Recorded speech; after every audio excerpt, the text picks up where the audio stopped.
Right, so Mark Gurman gives us new details regarding the Mac Mini refresh, and so let's delve into it. So Gurman has mentioned these things before, but he does once again confirm that A, the redesign that John Prosser thought the Mac Mini was gonna get is not happening according to Gurman, and also B, we're not expecting the M1 Pro chip in this, Apple's gonna give this the M2 Pro chip instead. Now Gurman does say a new thing regarding the release of this Mac, and that is, it's not likely to release in 2022. So yes, many were expecting the M2 and M2 Pro version of the Mac Mini to release by the end of this year, but Gurman does suggest that would have been the case if this got the M1 Pro chip, but since it might be getting the M2 Pro chip instead, Apple might wait to release this in the spring of 2023. And actually this is sort of good news because TSMC does plan to produce 3nm chips at the beginning of 2023, so there is now a chance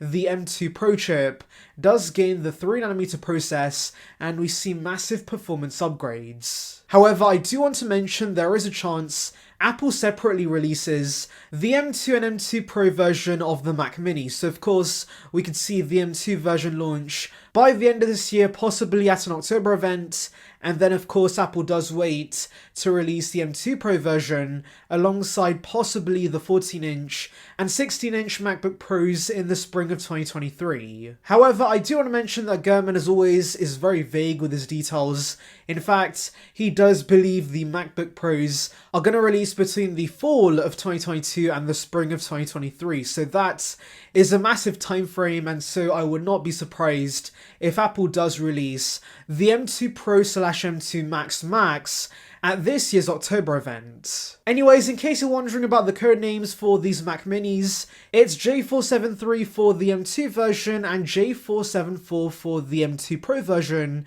and that's going to have 8 performance cores and 4 efficiency cores. And for those wondering if the Mac Mini is going to get the M2 Max, no, that's not going to be the case. Apple does plan to reserve that for the Mac Pro instead. And yes, Mac Pro, not Mac Studio, because Gurman does tell us the Mac Studio might be killed off when the Mac Pro's announced, since Gurman believes, number one, the Mac Studio was a stopgap product for those who could not wait for the Mac Pro refresh, but wanted the insane performance, but also eventually when the Mac Pro does release, Gurman believes the Mac Studio and the Mac Pro might be too similar, so of course, killing the Studio off and offering the Mac Pro as the sole true professional Mac could of course make sense. And actually the whole idea of the Mac Studio being killed off could suggest the Mac Pro's not going to be that expensive. It's definitely going to be cheaper than the current Intel Mac Pro Apple offers, and that's pretty great. And yeah, apparently the Mac Pro could gain the M2 Max,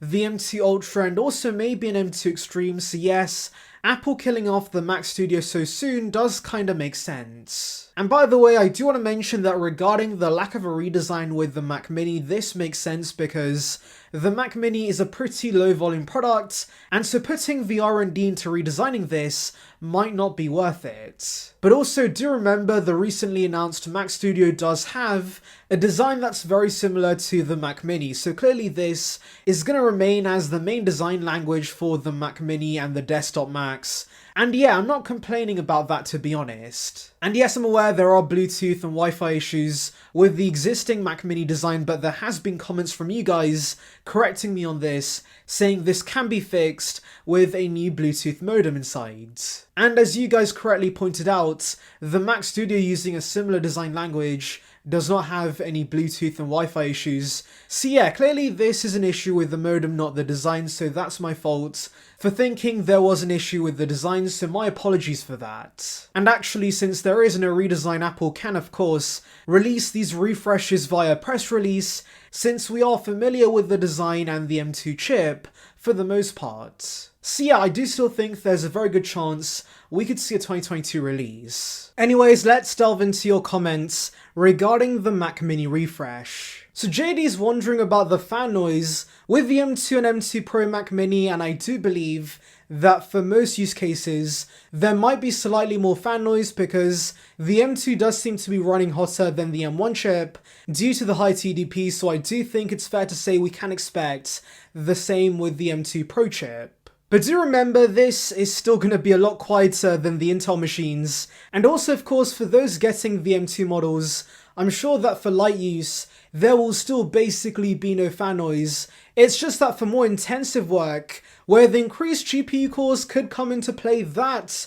could increase the fan noise. So Apple Sheep 125 says, they do not believe the jack is going with the Mac Mini, and I agree with this completely, because the Mac Mini has terrible speakers, it needs to be connected to peripherals, and so having a headphone jack's gonna be pretty important, and I doubt that Apple's gonna force us to use Bluetooth with the Mac Mini. Like, if Apple was to remove the headphone jack with the Mac, I think that would be the MacBook Air, because for the target audience, most of them are regular consumers using AirPods, and so they could care less about the headphone jack. But yes, the M2 Mac Mini should keep the jack. So Chipotle Man says, damn, I was hoping for a redesign, I guess I'll keep my M1 Mac Mini and see what happens. Just upgraded to the 1TB, 16GB unified memory version 2 and it's been excellent. Loads of good deals on them on Amazon right now. I even saw the 2TB version for $1,700. And yes, Mac Mini deals from third parties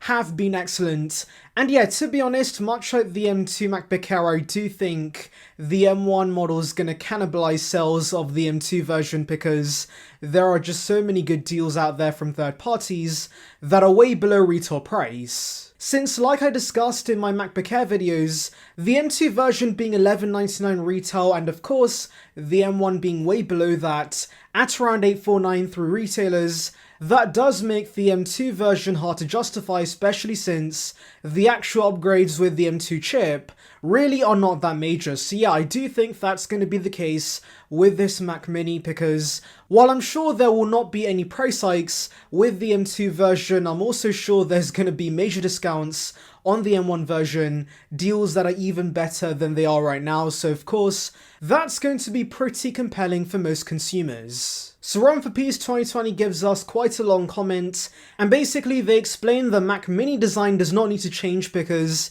number one, it's small enough, number two, Apple can save money producing these by recycling the same design, but number three, this is actually a good point, server racks that have tons of Mac Minis are built on the dimensions of the current design, so of course, drastically changing that could put off those consumers. And yeah, that actually is a very good point that I did not consider in the past. So yeah, I'm pretty sure the design's not changing with the Mac Mini, especially since Apple has fixed the Bluetooth and Wi-Fi issues with the Mac Studio, so of course, implementing that on the existing Mac Mini design that of course, the Mac Studio is based on should be simple. Anyways, that's about it guys, but of course, tell me your thoughts regarding these reports in the comments. Anyways, thank you for watching guys, make sure to like and subscribe for the latest Apple news and rumours. Check out the link above on details regarding the iPhone 14 series, and on that note, see ya peeps.